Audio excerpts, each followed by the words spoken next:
લગ્ન એ વ્યવસ્થા નથી, અવસ્થા છે. It's a state of mind. તમને ભીતરથી એક પ્રકારનું કન્વિક્શન જાગવું જોઈએ કે મારે પરણવું છે. કેટલાક લોકો એવી રીતે પોતાની જાતને સમયની સાથે જોડતા જાય કે 10:30 થાય એટલે જમી જ લે. શાહબુદ્દીનભાઈ કે છે તેમ એટલે તેમ. એમ કેટલાક લોકો એવો એક સમય આવે ત્યારે એમ નક્કી કરે કે હવે પરણી જ જઈએ, પણ એમ ન પરણાય. એ સ્ટેટ ઓફ માઇન્ડ છે, તમને અંદરથી લાગવું જોઈએ. આ તો આખી વિધિ સંસ્કૃતમાં થાય છે એટલે નિરાશ છે, સમજણ પડતી નથી જે પરણાવે છે એ શું કહે છે. નહીં તો એ જો ભાવાનુવાદ કરતા જાય દરેક શ્લોકના અને માણસ અંદરથી પ્રામાણિક હોય તો ઊભો થઈ જાય ચોરીમાંથી. કારણ કે બહુ લાઈફ લોંગ કમિટમેન્ટ હોય છે એમાં તો. પણ બંને પક્ષે અનુકૂળતા છે. મહારાજને પણ ઉતાવળ છે, આપણને પણ ઉતાવળ છે. છોકરાઓ તો પાછા મહારાજને એમ કહે પણ છે કે થોડુંક વધારે લેજો પણ ઝડપથી પતાવજો. હવે આ એક એવી વિધિની વક્રતા છે કે આપણે ત્યાં છૂટાછેડા કન્ફર્મ અપાવવાનું જે વચન આપે છે એ વકીલો પાસે ગાડીઓ છે, અને જે પરણાવે છે ગૌર મહારાજ હવે સાયકલથી મોપેડ સુધી માંડ પહોંચ્યા છે. શું જોઈએ છે એ તો હજુ કંઈ ખબર પડતી નથી, કઈ દિશામાં આ દોડ છે. મહારાજ પણ પછી તમને ઉતાવળ હોય તો એમને તો એનાથી વધારે ઉતાવળ છે, એ ઝડપથી પૂરું કરે છે. બાકી જમીનનો એક નાનકડો ટુકડો ખરીદતા જે ચોકસાઈ રાખીએ છીએ એ આ જીવનસાથીને પસંદ કરીને સાથે જોડાવા માટે નથી રાખતા. એટલે પેલા શ્લોકો નકામા થઈ જાય છે. એટલે ધીરે ધીરે કાલાંતરે પેલું જેની ઓટ આવવી ન જોઈએ એ ઓટ અનુભવવા માંડે છે બંને જણા. એટલે મારી આ ચિંતાનો વિષય હંમેશા રહ્યો છે. હું એટલા માટે કે હું શુક્લ છું એટલે અમારું મૂળ કામ જ આ છે. એટલે એ દાદાએ જે છોડ્યું હશે એ મેં પાછું શરૂ કર્યું છે. જરા પદ્ધતિ બદલી છે એટલું જ. પણ આ દાંપત્ય, એ દાંપત્ય જીવનમાં પ્રસન્નતા, એ પ્રસન્નતાની જે ચાવીઓનો જુડો એ સહેજ ઓળખી લઈએ તો આપણે જ આપણું સુધારી શકીએ એમ છીએ. કોઈ મદદ કરે ન કરે, કોઈ પાસે સલાહ લેવા જવું ન જવું એ તમારી ઈચ્છાની વાત છે, પણ ન જાવ તો પણ આટલી થોડી વાત સમજી લ્યો તો બહુ વાંધો આવે એવું નથી, એવું મને પોતાને લાગે છે. એમાં સૌથી અગત્યની વાત છે ને એ દાંપત્ય તમારું કયા પ્રકારનું છે એ તમારે સમજી લેવું જોઈએ. ખૂટવાનું કારણ ક્યાં છે. કેટલાક લોકોના દાંપત્યો ટેબલ ફેન જેવા હોય છે બાપુ. અમે લોકો કાર્યક્રમો કરીએ ને તો મંચ ઉપરથી જોઈએ, વાત કરતા હોઈએ ત્યારે આમ સરસ કાર્યક્રમ જામ્યો હોય તો પેલા ખૂણામાંથી બે નામ ઊભા થાય. એ ઊભા થાય એટલે આ બાજુ મિત્રો વચ્ચે બહુ ધ્યાનથી આનંદ માણતો એવો એક ભાઈ નિર્દોષ માણસ આપોઆપ ઊભો થઈ જાય, અને આમથી નીકળે એટલે પેલા પણ આમથી નીકળીને. તો એ જે રિમોટ વાળું એક દાંપત્ય છે ને એ ટેબલ ફેન પ્રકારનું દાંપત્ય છે. ટેબલ ફેન પ્રકારના દાંપત્યમાં આવું હોય, એમાં જેમ બેનનો ચહેરો ખસે ને એમ ભાઈનો ચહેરો ખસે. હવે અહીંયા તો સરસ નાનું ગામ છે એટલે ટેબલ ફેન તમે તો જોયા ને વાપર્યા પણ હોય એટલે તમને તો વધારે ખબર જ હોય કે આ કેમ થાય છે. પણ ટેબલ ફેન જેણે ઉપયોગમાં લીધા છે એમને બરોબર ખબર છે કે ટેબલ ફેનની જોડે જોડે તમારે મોઢું ફેરવવાની જરૂર નહીં, તો આ બધા મિજાગરા ઢીલા થઈ જાય. તમારે તમારી જગ્યાએ જ રહેવાનું હોય, ફેન ફરતો ફરતો તમારા તરફ આવે. અશ્રદ્ધા એમાં છે કે ફેન ક્યાંક જતો રહેશે તો, એટલે જોડે જોડે મોઢું આમ કર્યા કરે. દાંપત્ય જો આવા પ્રકારના કોઈ સ્ટેટસમાં ફસાયેલું હોય તો ચેતી જવા જેવું છે. તો સમયસર એની બાબતમાં જાગૃત થઈને જે કરવું પડે એ કરવા જેવું છે. અને કોણ જાણે કેમ આવું થાય જ છે. બહેનો જે રીતે પોતાના પતિ, મોટા ભાગના પરિસ્થિતિ એવી જાતની હોય છે કે આ પ્રકૃતિએ જ એવું અદ્ભુત નિર્માણ કર્યું છે કે પરણે છે ત્યારે એ યુવાન અવસ્થામાં સ્ત્રીઓ સુંદર હોય છે એટલે પુરુષ એની આજુબાજુ ફર્યા કરે. પછી પુરુષ થોડો સમાજમાં 40-45 વર્ષે સ્ટેબલ થાય, જરા નોકરી ધંધો લાગ્યો હોય, પ્રતિષ્ઠા વધી હોય, ખાધે પીધે પણ સરખો થયો હોય. હવે અને પત્ની ઉપર સમયની અસર વર્તાવા માંડી હોય, સ્વાસ્થ્ય થોડુંક એ પ્રકારનું થયું હોય, એટલે હવે એને પુરુષમાં રસ લેવો પડે. એટલે આ રસ ટકાવી રાખવાની પ્રકૃતિએ વ્યવસ્થા કરી જ છે, પણ થાય છે કંઈક બીજું. હવે એવું થાય છે કે થોડા વખત પછી આ 45 વર્ષવાળા 50 વર્ષવાળાની તબિયતની ચિંતા કરતી એની પત્ની એને અચૂક MD પાસે લઈ જ જાય છે ફિઝિકલ કોઈ પ્રોબ્લેમના.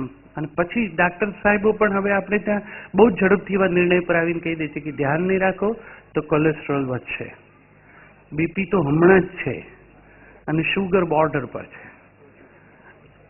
અને સાહેબ આ જે આર્ટ્સ ગ્રેજ્યુએટ પત્ની તમારી સાથે આવી છે એ પેલા MD જે આટલા વર્ષો બગાડ્યા અને આ નિર્ણય ઉપર આવ્યો એ સાંભળીને તરત જ કહેતી, હું નથી કહેતી.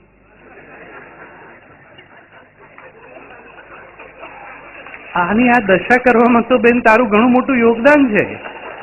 એક રોટલી વધારે કરી કરીને તે જે આ અશ્વને તૈયાર કર્યો દોડવા માટે, હવે કે છે કે આ મર્યાદા તારી તબિયતની, પણ ડાક્ટર કે 40 મિનિટ ચાલવું પડશે. અને જે 40 મિનિટ ચાલવાનો કઠોર નિર્ણય લેવાનો જે પતિને ભાગે આવે છે એ બહુ મુશ્કેલ છે. એ સવારના મહાવિનિષ્ક્રમણ જેવો ભાવ ચિત્તમાં થાય. વહેલી સવારે જયારે તમને કોઈ ઉઠાડે એટલે સોમ મંગળ બુધ તો આમ જ ચાલ્યા જાય. પછી આરંભે ગુરુ શ્રેષ્ઠમાં ચરણ ચાંપી મૂછ મરડી કરીને પતિને જાગૃત કરે. એટલી બધી તૈયારી કરી રાખી હોય, સવારે આમણે કંઈ બહાનું જ ન ચાલે એ માટે રાતથી જ આમ ટ્રેક સૂટ નીચે બૂટમાં મોજા મૂકીને આમ બાળકને મોર્નિંગ સ્કૂલમાં ધકેલવાનું હોય ને એવું વાતાવરણ જમાય.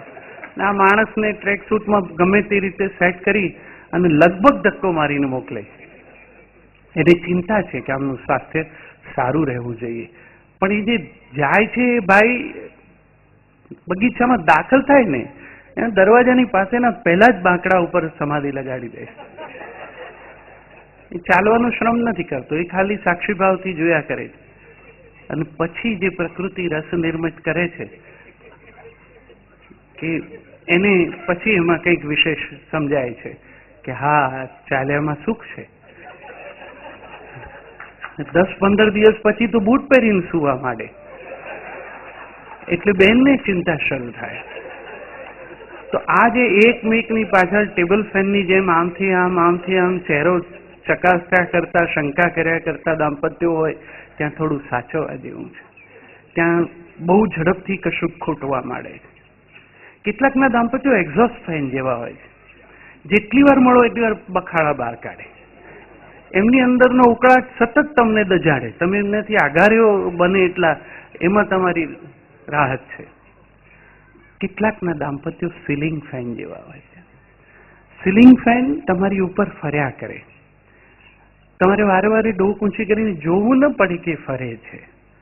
તમને હવા આવ્યા કરે એટલે તમને અનુભવ થયા જ કરે કે છે અને ઠંડક આપે જ છે. આ જે વિશ્વાસ છે એ છે, મારે માટે છે, ફરે જ છે, મારે વારંવાર ચકાસવાની જરૂર નથી. એ સમજણ જ્યારે આવી જાય તો પેલું ખૂટેલું બધું દાંપત્યમાં પાછું આવતું રહે. તો દાંપત્યના આ પ્રકારને ઓળખીને તમે તમારા દાંપત્યને એમાં કોઈ એક ઠેકાણે ચોક્કસ ચકાસીને મૂકી જોજો કે આમાં આપણે ક્યાં ગોઠવાઈએ છીએ, જેથી પેલી માસ્ટર કીમાં મારે તમને શું કહેવું એ મને ખબર પડે. એ જ રીતે ચકાસી લેવાની એ પણ જરૂર છે કે તમારો સાથીદાર કેવો છે, એની પ્રકૃતિ શું છે. કારણ કે આ તો બધું બરોબર છે, પણ પોતે જેની સાથે જોડાયા છીએ એની પ્રકૃતિ નહીં ખબર હોય તો એની સાથે કામ પાડવાનું થોડું અઘરું થશે. ભાઈ એક ઉદાહરણના જ આશરે કહું તો જુદા જુદા વ્યક્તિત્વ જુદા જુદા પ્રકારના બારણા જેવા હોય છે. અંતે બારણું ખુલે ને પ્રવેશની શક્યતાઓ દ્વારમાંથી જ ઊભી થાય છે. તો કેટલાક બહારની તરફ ખુલતા હોય બારણા, કેટલાક વ્યક્તિત્વો એવા હોય બહુ લાઉડ હોય, બહુ વોકલ હોય. તમે બહાર ખુલતા બારણાની બહુ નજીક જઈને બારણે ટકોરો મારો ને ધડ દઈને ખુલે ને તો તમારા કપાળે ટીચાય. એટલે એને ટકોરો મારીને આઘા ઉભા રહી જવું પડે, જેથી અંદરથી જોરથી ખુલે તો પણ તમને વાંધો ના આવે. કેટલાક વ્યક્તિત્વો આવા વોકલ, ખુલીને બહુ મુક્તપણે મુખર થઈને પોતાની વાતો કરનારા હોય છે. એ એક પ્રકાર છે વ્યક્તિત્વનો. કેટલાક વ્યક્તિત્વ પેલા સ્લાઇડિંગ ડોર જેવા હોય, આડા જ ચાલે. તમે કંઈ પણ કરો ને તો એમાં આંગળી ભરાય જ તમારી, સેજ બે ધ્યાન થાવ તો. તમને ખબર પડી જોઈએ છે તમારા ભાગ્યે સ્લાઇડિંગ ડોર જેવી પર્સનાલિટી વાળા આવ્યા છે, તો એની જોડે કામ કેવી રીતે લેવું. કેટલાકના પેલા ડાક્ટર સાહેબો અસલના હતા, અડધા બે બારણા આમ આમ આમ આમ થાય ને, કેટલાક એવા હોય છે તમે આમ જતા રહો ને પેલું ફટકાઈને પાછું આવે. અમેરિકામાં ને હવે તો અહીંયા પણ એક ચોથા પ્રકારના પણ આવ્યા છે, તમને આવતા જોઈને જ ખુલી જાય. તમારે આટલું બધું જે લોકો આવકાર આપતા ઉત્સુક હોય એમનાથી પણ સાચવવા જેવું છે. અને એક એવા પણ હોય છે જે બંધ ન થાય ધાર્યા, એ લગભગ શટરની જેમ આમ તમારે લટકીને બંધ કરવા પડે એમને. પણ જેને ભાગે ભીતર ખુલતા બારણા જેવા સાથી આવ્યા હોય, એને બહુ સમજણપૂર્વક એના પાત્રને ઓળખી લેવા જેવું છે. કારણ કે એ બહુ મુખર નહીં થાય, બહુ વોકલ નહીં થાય, એ વારે વારે I love you, thank you, sorry કદાચ નહીં કે. એ અંદર ખુલતું બારણું છે, એને અંદર ખુલવા માટે જગ્યા જોઈએ છે. તમારે હળવો હડસેલો જ મારવાનો છે, પછી ખુલશે અને તમારા માટે આવકાર છે. તો શેની કોની સાથે જોડાવ છો એ દાંપત્યમાં બહુ અગત્યનું છે. એ ઓળખી લેવું જોઈએ. એ ઓળખી લઈએ તો આ પ્રક્રિયા બહુ સરળ થઈ જાય. ખૂટે તો બધાના જીવનમાં કંઈક ને કંઈક દાંપત્યમાં ખૂટે. બધું કંઈ બધાનું પૂર્ણ હોય નહીં. તમે આજે જ નક્કી કરો કે આજની તારીખથી આવતા અઠવાડિયા સુધી પતિ પત્ની એકબીજાની સાથે આપણે શું વાતો કરી એની નોંધ રાખીએ ને નોંધ રાખજો. અને બરોબર આવતે અઠવાડિયે આ દિવસે ભેગા થઈને બંને જણા ડાયરી ટેલી કરજો, તો તમને ખબર પડશે કે આવી વાતો કરવા આપણે પરણ્યા હતા. શું જમશો, શું બનાવશો, જે બનાવવું હોય તે, છોકરા ક્યાં ગયા છે. ત્યારે ખબર પડે કે આપણે બે જણા તો એકમેકની સાથે કોઈ એવી વાત જ કરી નથી. આ વાત કરવા માટે તો પરણવાની કઈ બહુ ખાસ જરૂર પણ નહોતી. આને માટે થઈને પરણ્યા. તો જે કરવાનું હતું, જે લક્ષ્ય હતું, જે પ્રાપ્ત કરવું હતું, જ્યારે પરણ્યા નહોતા ત્યારે જે કલ્પના કરી હતી મધુર, બધું એવું ફિલ્મી તો કંઈ થાય નહીં અને એવું કરાય પણ નહીં. કરવા જાઓ તો ફાવે પણ નહીં. સિનેમાના એક્ટરને એ લોકો જ્યાં ફિલ્મ પૂરી કરે છે ને ત્યાંથી વાસ્તવમાં આપણી શરૂ થાય છે. એટલે એમને ચાલે. એ લોકો પરણવાનું નક્કી કરે અને પરણી જાય છે, એનું પિક્ચર પૂરી થાય છે. ખરી તો એ પછી જ શરૂ થાય છે. એ જે ઝાડની આજુબાજુ ગોળ ગોળ ફરતા ગીતો ગાયા હોય, પાછળથી આવીને આંખો ઉપર હાથ રાખીને મધુર મધુર પ્રશ્નો પૂછ્યા હોય, એ બધું પછી બહુ મુશ્કેલ થાય. અને કરવા જાઓ તો કોઈક દિવસ ભળતા જવાબ સાંભળીને મુશ્કેલી ઊભી થાય. એટલે કર્યા જોગ નથી આવા સાહસ. એ વર્ષોમાં કદાચ આમ હાલથી પાછળથી આવીને કમરમાં હાથ નાખીને આમ ગોળ ફૂદરડી મારીને એવું બધું કરે. હવે એવું કરવા જાવ તો આખા હાથમાં કદાચ કમર ના આવે. અને જો છતાં પ્રયત્ન કરો તો તમારી કમર સાથે કોઈ પ્રશ્ન ઉભો થાય. તો હવે અભિવ્યક્તિની શૈલી બદલાય. મુખ્ય મુશ્કેલી શું થાય છે કે આવું નથી થઈ શકતું એટલે નથી કરવું, એ બરોબર નથી. એ વખતે આમ કર્યું તો હવે એની પદ્ધતિ બદલાય છે. પ્રેમ તો છે જ, એની અભિવ્યક્તિ બદલવાની. પ્રેમ શરૂઆતના ગાળાની જે લાગણી છે એને માટેનો શબ્દ છે, જે બહુ મુગ્ધ છે, ગુલાબી ગુલાબી છે. એમાં બધું પ્રેમમાં પડાય, પ્રેમમાં ઉપડાય, પ્રેમમાં ઉડાય, એ બધું પ્રેમમાં થાય. પ્રેમ એની નાની અવસ્થા છે સંબંધની. જે અવસ્થામાં અત્યારે જયારે આપણે આપ સૌ પણ છો તે સ્નેહની અવસ્થા છે.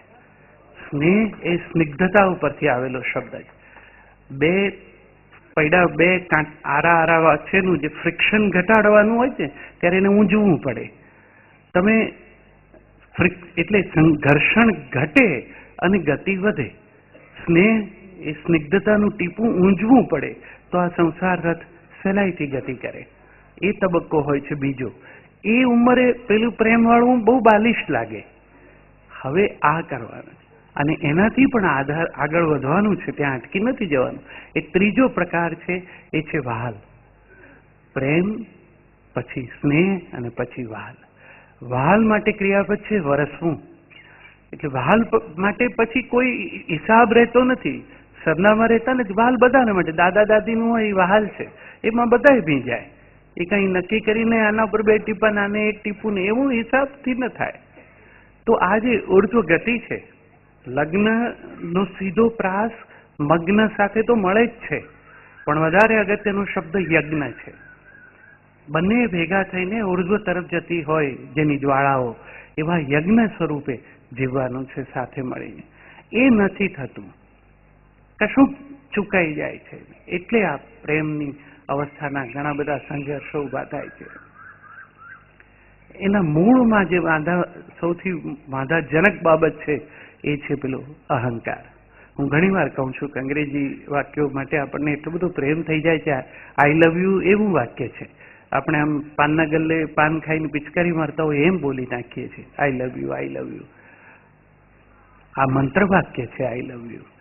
બોલાય તો બોલાય, આખા એક્ઝિસ્ટન્સથી, આખા અસ્તિત્વથી, સંપૂર્ણ કમિટમેન્ટ સાથે કોઈને એમ કહેવું કે હું તમને ચાહું છું, એ બહુ મોટી ઘટના છે. આટલી વિશાળ જનસંખ્યા વચ્ચે કોઈ એક જણને માટે તમારા હૈયે અને એને હૈયે તમારા માટે એવો ભાવ જાગે કે હું તમને ચાહું છું, મારા આખા હોવા, મારા આખા અસ્તિત્વથી તમને ચાહું છું, એ બહુ જ ધન્યતાની ઘટના છે. એ ગમે તેમ બોલી નાખવાનો વિષય નથી, પણ એ અંગ્રેજી વાક્યનું કન્સ્ટ્રક્શન બહુ અદભુત છે ગ્રામેટિકલી. તમે કોઈને ચાહો ત્યારે તમે કોઈના પર ઓળઘોળ થઈ જાઓ છો, પણ એ ઓળઘોળ થવા માટે પેલા જેને ઓગાળવાનો છે એ હું, એ પેલા અંગ્રેજી વાક્યમાં તો પહેલો જ છે, આઈ કેપિટલ છે અને પાછો પહેલો જ ઉભો છે. અને જેના ઉપર ઓળઘોળ થવાની તમારી વાત દાવો છે એ યુ તો આખા વાક્યમાં બિચારો છે છેલ્લે છે. ખાલી વચ્ચે પેલો લવ છે, એ સેતુ છે અને એ જ હેતુ છે આઈ અને યુ ને જોડનારો. જો પૂરી પ્રતિબદ્ધતાથી બોલવું હોય તો એક જીવન ઓછું પડે કોઈને એમ કહેવું કે હું તમને ચાહું છું. તો એવી બહુ જ સંકુલ એવી વ્યવસ્થા છે લગ્ન. એટલે જ હું કહું છું કે વધારે સારો શબ્દ એના માટે અવસ્થા છે. એમાં રોજ ગૂંચવાનું ને રોજ ઉકેલ આવવાનું છે, રોજ સમજવાનું છે. જે પ્રકારના આપણે હમણાં જ આખો પતંગોત્સવ ઉજવ્યો જ છે. તમે પતંગની આખી ટર્મિનોલોજી અને પ્રેમની ટર્મિનોલોજીને સાથે મૂકો તો તમને ખબર પડશે કે બંને એક જ છે. બંનેમાં પ્રયત્ન તો આકાશ આંબવાનો જ છે, પણ સમજ ખોટી છે. જ્યારે તમે જે પ્રયત્નો કરો છો ત્યારે જેમ અહીંયા જીવન સાથીને પસંદ કરતી વખતે ધ્યાન જે રાખવાનું છે એ જ ઉસ્તાદો પતંગ પસંદ કરે ત્યારે રાખે છે. જે જાણકાર છે ને એ પતંગ હાથમાં લઈને એને ખબર પડી જાય કે આ ઉડશે. કેટલાક ને હાથમાં લો પછી તમને ખબર પડે કે આ લબુક છે, આનું કાંઈ થઈ નહીં શકે, આમાં ગમે તેટલું કરશું આ મિથ્યા પ્રયત્નનો વિષય છે, આ કેસમાં પડ્યા જેવું નથી. કેટલાક એવા હોય છે કે જેમાં થોડી ક્ષમતા હોય પણ થોડા આઈડ હોય, એમનો ડડ્ડો મચડવો પડે. અને એવી રીતે સહેજ બહુ પ્રેશર કરો તો તૂટી પણ જાય, પણ પ્રમાણસરનું કરો તો પછી ઉડવા યોગ્ય પણ સાબિત થાય. પતંગની આખી પ્રક્રિયા એ પ્રેમની અને સહજીવનની સમજણ સ્પષ્ટ કરતી જ પ્રક્રિયા છે. બંનેમાં તમારે જેટલી ટ્રીટમેન્ટ આમાં કરો છો એટલી આમાં કરવાની જ છે. આમાંય કોક એવા હોય છે ઝૂકીને ખોટી બાજુ ચાલતા હોય તો નમણ બાંધવું પડે તો એ સ્થિર થાય.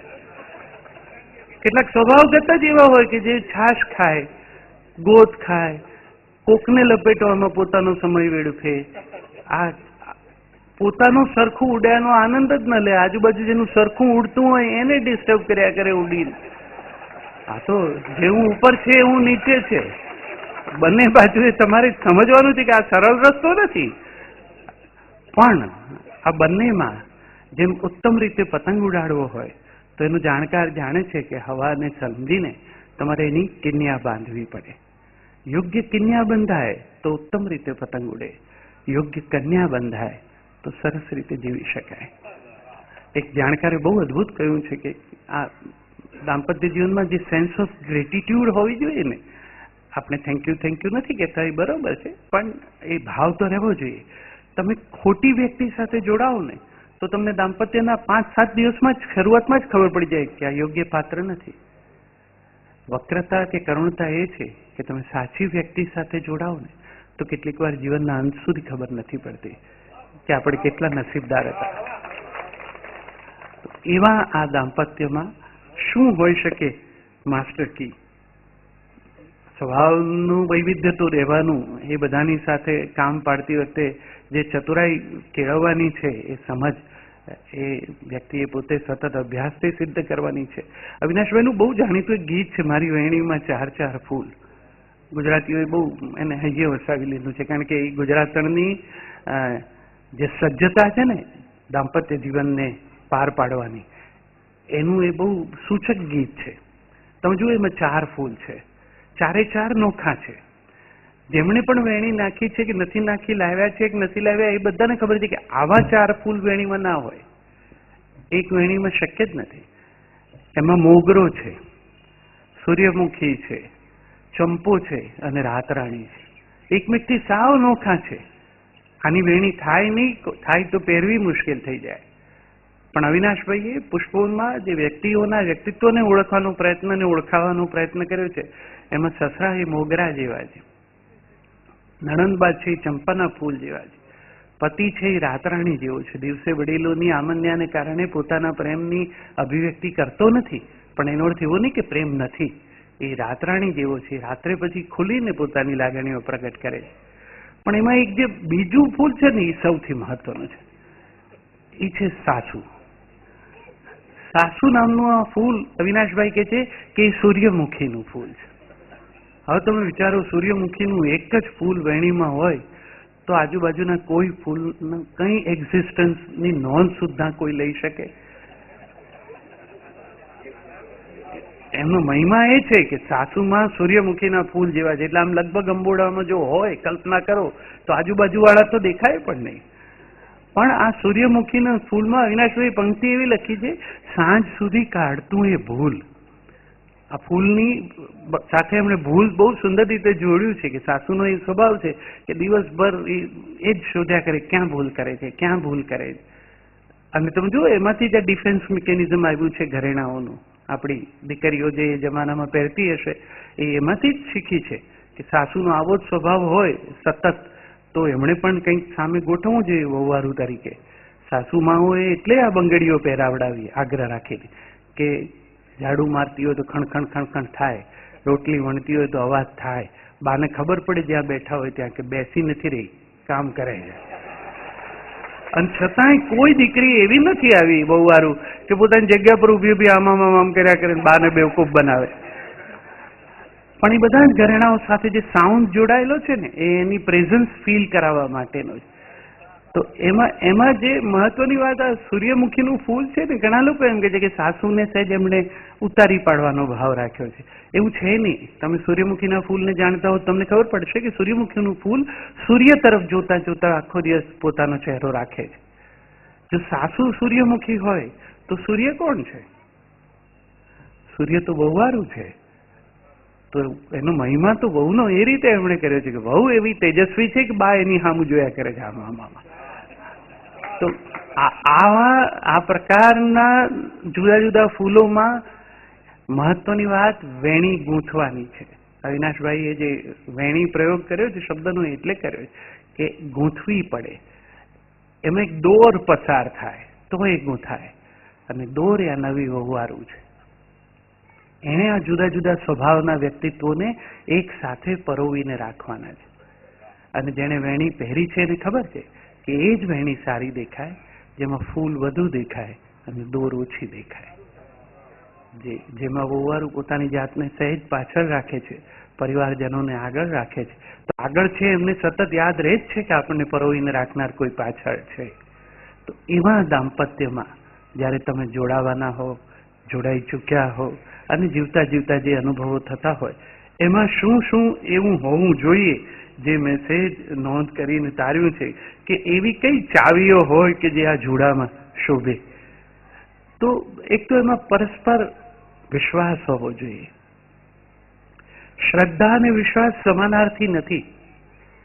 શ્રદ્ધા જન્મે, વિશ્વાસ કેળવવો પડે. પતિ પત્નીએ સાથે જીવતા જીવતા એફર્ટ કરવો પડે એકમેકનો વિશ્વાસ જીતવા માટેનો. તો વિશ્વાસ એ આ જોડામાંની સૌ મહત્વની ચાવી છે. અરસપરસનો સખ્ય ભાવ. મેં કહ્યું તેમ સંસ્કૃત નથી સમજતા, પણ પેલી 7મી પ્રતિજ્ઞા એમાં એમ કે છે સખા સપ્તપદી ભવ. 7 પગલા સાથે ચાલીને આપણે એકમેકના મિત્ર થયા. આપણી પરંપરામાં ક્યાંય ધણી ને નાથ ને એવા પ્રયોગો નથી. સખ્યનો ભાવ છે. જે અલ્ટિમેટ લક્ષ્ય છે દાંપત્યનું, કે અહીંથી શરૂ કર્યું છે પણ મૈત્રી સુધી પહોંચવું છે, તો એ સખ્યનો ભાવ એમાં હોવો જોઈએ. સંવાદની કળા આવડવી જોઈએ, બંને વચ્ચે ઇફેક્ટિવ કોમ્યુનિકેશન રહેવું જોઈએ. અને કોમ્યુનિકેશન માટેનો સાચો શબ્દ, સાચી શૈલી અને સાચો સમય એ સ્ત્રીને સમજ પડતી જ હોય છે. ક્યારે કહેવું, શું કહેવું છે તે ધ્યાન રાખીને. અમારે ત્યાં અમદાવાદમાં સવારના મોર્નિંગમાં જે મોટરસાઇકલ પર પેટ્રોલ બચાવવા હસબન્ડ વાઈફ જોડે નોકરી કરવા જતા હોય ને, એમાં જે બેન પાછળ બેઠી હોય આમ હાથ રાખીને બેઠી હોય કે પેલા ભાઈની કેડમાં, એટલું ફીટ પકડી રાખીએ આપણને એમ થાય કે આ ભાઈ શ્વાસ કેવી રીતે લેતો હશે. નેક્સ્ટ 4 રસ્તે કદાચ આમ બેન જેવા ઉતરે તો આ પહેલો રવાના થઈ જશે. પણ એ ગાળો બહુ મહત્વનો હોય છે, જે ગાળા દરમિયાન એ પોતાની પાછળ બેસીને પ્રપોઝલો પાસ કરાવે છે. એ વખતે એ કહે છે હવે પેલું જાય ક્યાં. એ તો હવે પોલીસ કમિશનર સાહેબે અમદાવાદમાં શરૂઆતમાં જયારે હેલ્મેટનું આગ્રહ રાખ્યો ને તો બહુ રિજેક્શન આવ્યું. ભાઈઓએ કીધું નહીં ચાલે ને, આ તો અમને બંધન નથી ગમતું. પછી પરણેલાઓ તરત સમજી ગયા. એમને થયું કે આ તો સાહેબ છે, એમને પણ એ જ તકલીફ હોય, એમણે ધ્યાન રાખીને આપણને આ વરદાન આપ્યું છે. આ પહેરી લીધા જેવું ઉત્તમ કાંઈ જ નથી. એક આ ફીટો ફીટ બેસી જાય અને એના વજનથી માથું આમ રે, આમને પાછળ જે કહેવું એ કે લગભગ હા પાડ્યા જેવું લાગે અને આમ નામ સમય પસાર થઈ જાય. તો ક્યાં કહેવું, શું કહેવું, કેવી રીતે કહેવું, એ સંવાદની કળા એ પણ આની એક મહત્વની ચાવી છે. એક છે કાળજી. To care is to love. ઉંમરની સાથે જે સમજ આવવી જોઈએ. સુરેશભાઈનું બહુ સુંદર કાવ્ય છે જેમાં ડોસા ડોસીના વાલની વાત છે. એમાં એમણે એ જ કહ્યું છે કે હવે એ સવારના યાદ રાખીને દવા આપે છે, બ્રશ ઉપર પેસ્ટને લગાડી આપે છે. એ શું છે? એ પ્રેમની જ અભિવ્યક્તિ છે. હવે કાળજી એ મહત્વની છે. એક છે ના કહેવાની સ્વતંત્રતા. How to say no is an art. તમને ના પાડવાની છૂટ હોવી જોઈએ, ના સાંભળવાની તૈયારી હોવી જોઈએ. દાંપત્યમાં એ પણ એટલું જ મહત્વનું છે. બાકી સંગાતે ચાલવામાં અને પાછળ ઢસડાવવામાં બહુ મોટો ફેર છે. પેલું તમારે પરાણે કરવું પડે છે, એના કરતા ના પાડી શકાવી જોઈએ. એક છે સૌંદર્ય બોધ, સેન્સ ઓફ એપ્રિસિએશન, એ હોવી જોઈએ. અને એ પણ સમયસર થઈ જવું જોઈએ. સોમવારે દાળ સરસ લાગી હોય તો સોમવારે જ કહેવાય સરસ છે. પછી ગુરુવારે સારી ના બની હોય ત્યારે કહેવાય કે સોમવારની સારી હતી. એ એપ્રિસિએશન નોટ નથી. એપ્રિસિએશન તો જે ક્ષણે સારું થયું તે જ ક્ષણે આપી દેવાનું હોય છે. એ એક શીખવા જેવું હોય છે. એક સ્વીકાર બહુ મહત્વનો છે. બાપુ હંમેશા કહે છે સ્વીકાર સૌથી અગત્યનું. એકમેકની સાથે જે ઉંમરે જોડાયા એ યૌવન હતું. હવે જ્યાં પહોંચ્યા છો ત્યાં વયનું વધવું છે. વયનું વધવું એ અરીસામાં જોવાને બદલે એકમેકની આંખોમાં જોવાની ટેવ પાડવી. બેઉની આંખે ચશ્મા આવે તો બંનેને સરસ જ દેખાયા કરીએ, પણ અરીસો સાચું બોલે એટલે એ વખતે ઓછું આવી જાય. એના કરતા એકમેકની આંખોમાં જોઈએ તો વધતી વયનો પણ સાદર સ્વીકાર થઈ શકે.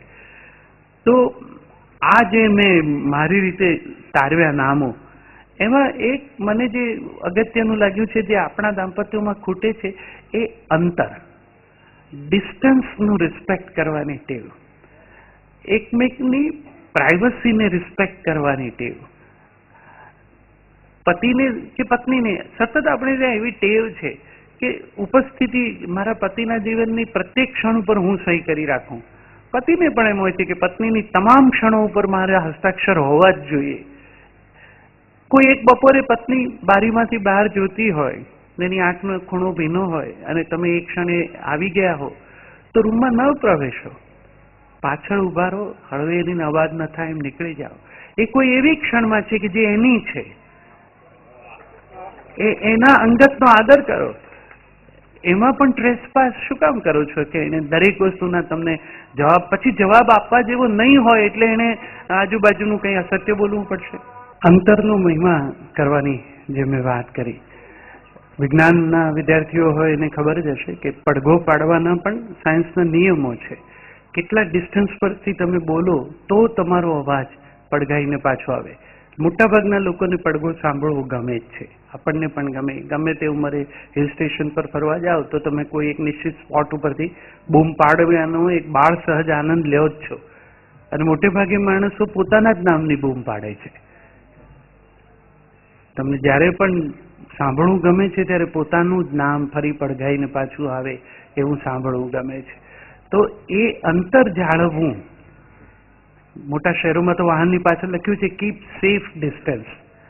આ સેફ કયું એ બંને જીવતા જીવતા નક્કી કરી લેવું જોઈએ. એટલું અંતર જાળવીને એકબીજાના અંતરનું ગૌરવ કરીને જો જીવન જીવાતું હોય તો સરળતા ચોક્કસ થાય. બાકી નિકટતાનો પોતાનો એક આનંદ છે. શરૂઆતમાં અમારા ઘરની બાજુમાં એક જે નવું કપલ રહેવા આવેલું એ બહુ આમ ઉર્મિલ, સ્વાભાવિક રીતે નવા પરણેલા એટલે તો રોજ મને એ વસ્તુ અમે બધા જે બહાર ઉભા હોય એમને કુતૂહલ થાય કે ભાઈ આટલો બધો ભૂલકણો પહેલા નહોતો. એ કમ્પાઉન્ડ સુધી આવે ને પછી એક એક વસ્તુ માગે. મારી પેન, મારો રૂમાલ, મારું પાકીટ, પછી મારી ચાવી, એમ કે ચાવી આપતો જવું. પહેલા તો નહોતું મને સમજાયું, મને એમ કે ખરેખર ભૂલી ગયો છે. પછી સમજાયું કે આને ચાવી આપો તો જ જાય એવો છે, આને ચાવીની જરૂર છે અને એ આમની પાસે છે, એ આપશે ત્યારે જ આ જઈ શકશે. તો જીવતા જીવતા તમારી મધુરતાઓ તમારે શોધી નાખવાની, એમાં કંઈ ખાસ ઓટ આવતી નથી. એક કેટલીક વખત ભાષાનો ભેદ બહુ અદભુત બને છે. એ જ કપલમાં અમારે એવું પણ હતું, એ ભાભી ખાસ બારણામાં ઊભી હોય તો એ પછી એમને ધીરે ધીરે કહે પણ ખરી કમ સુન. પછી ધીરે ધીરે વર્ષો જતા એ હિન્દી થઈ ગયું. તો સમયની સાથે ઘણું બધું બદલાય. ચાવીનો આખો જુડો મેં એટલે આપ્યો છે માસ્ટર કી કરતા પહેલા કે આમાંની કોઈ લાગુ પડી જતી હોય તો પહેલા આનાથી પતાવજો, એટલે બહુ વાંધો નહીં આવે ને સમજણ હશે તો થશે જ. પૂજ્ય બાપુ એક વાતમાં મારો એ ઉલ્લેખ કરે પણ છે. મેં એક વખત એક ટકાની વાત કરી હતી કે એક ચકો ને ચકીની વાર્તામાં તમે જો કે આપણી પહેલી જ બાળ વાર્તા આપણને દાંપત્ય જીવનની આ માસ્ટર કી આપી જ દે છે. એક હતો ચકો ને એક હતી ચકી. ચકી લાવી ચોખાનો દાણો, ચકો લાવ્યો મગનો દાણો. આટલી બેઝિક વાર્તા છે. એને બનાવી ખીચડી. ખીચડી જ કેમ બનાવી? કારણ કે જે સૌથી સુપાચ્ય હતી એ બંને બનાવી. પણ આમાં તમે જો બેઉ જણા એફર્ટ કર્યો છે. ચકી પણ લાવી છે, ચકો પણ લાવ્યો છે. એમણે ભેગા થઈને બનાવી છે એમના જીવનમાં રસ વધારતી એવી આ ખીચડી. પછી જેવો મનમાં કોઈ એકને વિચાર આવ્યો કે હું એકલા આનો આનંદ લઉં તો કાળિયો કૂતરો એન્ટર થયો પિક્ચરમાં.